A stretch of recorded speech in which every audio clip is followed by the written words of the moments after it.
are back here on Healthy Living. We are here today with Cinda Seamon, Hilton Head Fire Rescue. We're talking about a really important subject here at Hilton Head Hospital, and we're talking about kids in cars and heat and this time of year. And just kind of recap for us what we talked about in the first segment, and then we've got some really important things to share. Right, because we said that kids in hot cars, those deaths are 100% preventable. So let's put something in the back seat to remind us that a child is back there. Let's teach our kids not to play in cars. And if we see a child in a car, unattended, call 911. You know, I've always wondered about that. If I see somebody, do I run over? Do I try to break the window? Or you're saying no? Right. Because, first of all, that can be dangerous for you, scary for the child. Okay. But we don't know how long a child's been in a car, so let's call 911. 911, our fire rescue system is equipped to get into a car if we need to, and to get there quickly. So don't put yourself at risk or scare the child anymore, but you don't know how long that child's been in the car. Take it upon yourself to call 911. That's one of the things we can do to prevent these deaths. If we see something, do something. Oh, it makes so much sense to me. And just the thought of losing even one child is... Too much. Oh my gosh. All right, one of the things I was listening to when we were talking, you were talking about in our babysitting class.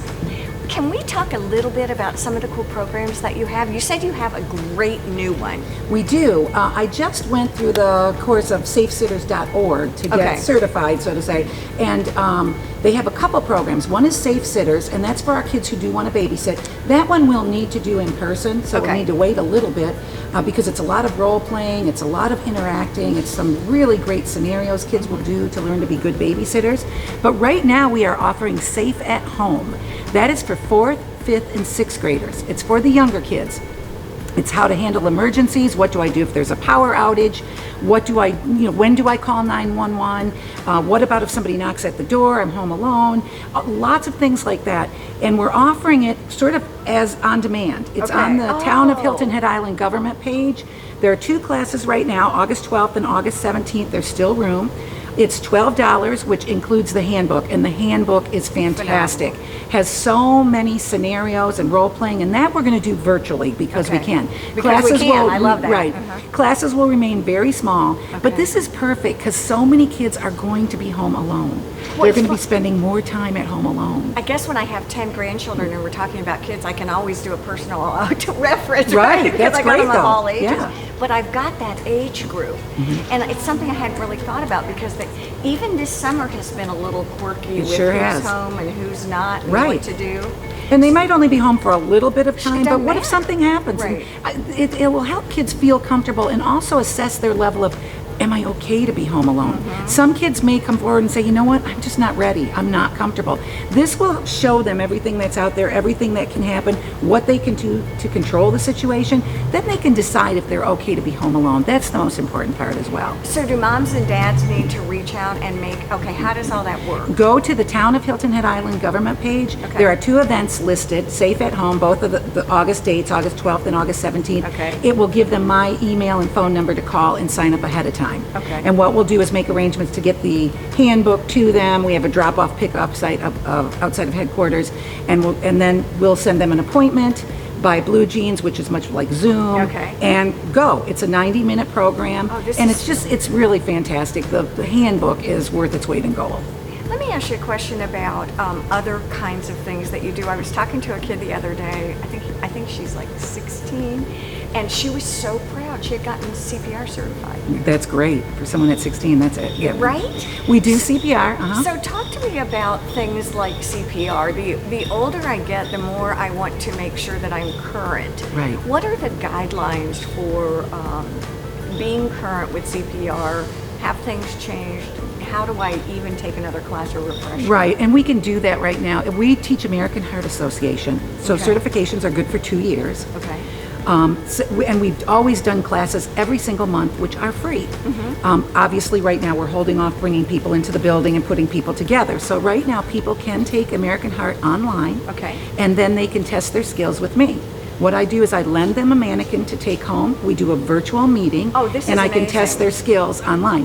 Not the in-person is always better, but we're really able to accomplish a lot. We do a lot of Q&A. I can check their form. We can talk about it, talk about any updates. because really in 2 years you might see a little bit of change. American Heart is based on science, so they might have a few changes for us, but it is a way to get people current with their CPR. So what are some significant changes in the past few years that general population may not really know? Well, more like the ratio between compressions and breaths has changed. More compressions to 2 breaths. Also, the option to do hands only, if that's what you're comfortable with. And we talk, because a lot of people, years and years ago, there were a million steps, you know, to check the pulse, do this, and people were like, oh, I'm not going to do that. I'm uncomfortable, there's too many steps, I might goof it up. Now, they have streamlined it so much, it's so simple. The assessment of a patient is very simple, and it's pretty much go. And if you're only comfortable doing hands-on, absolutely can do hands-on. So a couple changes like that have come about where people are really getting out there and doing CPR now. Let me ask you a question about just going to Hilton Head Fire and Rescue. I've often heard that if you're questioning your blood pressure, things like that, do you do some routine kind of check-ins for folks? We've always had where you can come to the station and get your blood pressures taken for free. People do it a lot, especially people go to their neighborhood. You know, that we give them a little card, they can check it, because when you just take your blood pressure once, it's really just a snapshot of that time. A lot of doctors will say, I need you to do it twice a week or 3 times a week or once a week or however many, and you want to be consistent in the time of day that you go and getting it taken. So the fire stations have always offered that as a free service. People just can pop in and do that. So, but yeah, it's good to keep an eye on that. There's just so many things right now. People are very stressed out. Okay, yes. And, you know, conditions change and you want to stay up on things. People are hesitant to go to the doctor, do things that they normally would do. And it's really important to stay up on those health issues that you have. If people want to know about all the things that Hilton Head Fire Rescue does, and I know that you're super collaborative with the hospital here, where can we go to just read general information, find out what's going on? Right. The town website, hiltonheadislandsc.gov, the town of Hilton Head website.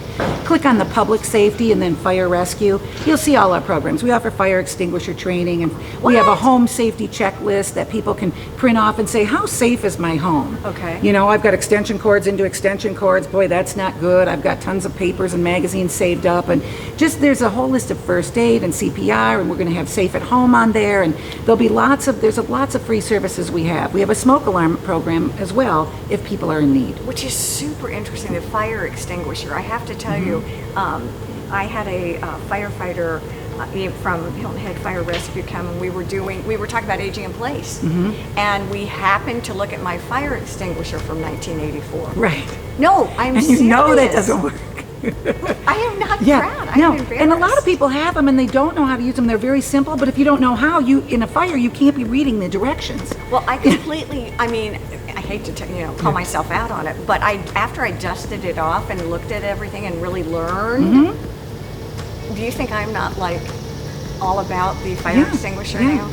Right, just get a new one. They're not very expensive. You can get them, Home Depot, Lowe's, Walmart, anywhere. They're like around $20, a little household size. Great for small fires only. We don't encourage the use for if there's a big fire, but if it's something small and containable and you can handle it.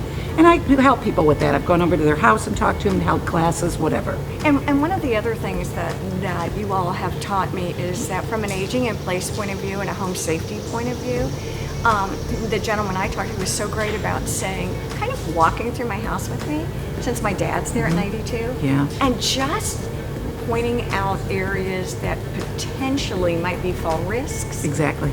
And these guys are amazing. And they were really empathetic, and it was a service that I didn't even know existed. Sure. And we teach that a lot too in the retirement homes. In assisted living, we'll talk about throw rugs, night lights, things for preventing falls. I really appreciate it. I mean, you and I could sit and talk all day about everything. And we have. And we have. This is true. Cinda, Seamon, thank you for joining us. Thank you all for joining us here on Healthy Living. Please have a safe and wonderful week. Bye-bye.